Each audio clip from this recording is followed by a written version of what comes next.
আসসালামু আলাইকুম এভরিওয়ান। আজকে আমি তোমাদের সঙ্গে শেয়ার করব বিনসের ভর্তা। তার জন্য আমি প্রথমে বিনসগুলো ঢাকনা দিয়ে ঢেকে সেদ্ধ করে নেব। দেখো বন্ধুরা, আমার বিনসগুলো সেদ্ধ হয়ে গেছে। এবার আমি একটা ছাঁকনির সাহায্যে জল ঝরিয়ে একটা প্লেটে তুলে নেব।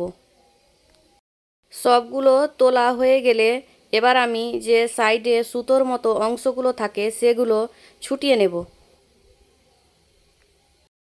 সবগুলো ছুটানো হয়ে গেলে এবার আমি একটা মিক্সিং জারে দিয়ে দেব। আর দিয়ে দেব দুটো কাঁচা লঙ্কা।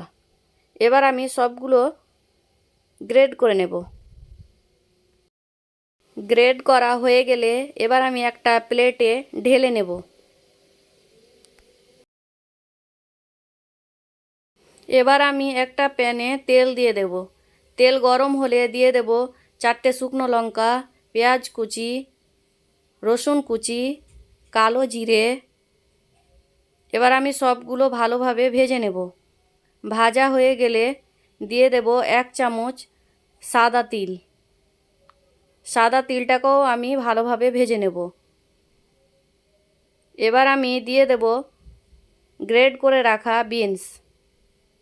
আর দিয়ে দেব পরিমাণ মতো লবণ, সামান্য হলুদ। সবগুলো আমি এবার ভালোভাবে মিশিয়ে ভেজে নেব।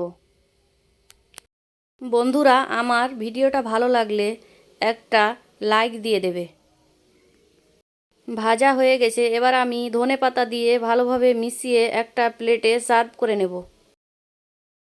আশা করি এই রেসিপিটা তোমাদের ভালো লেগেছে।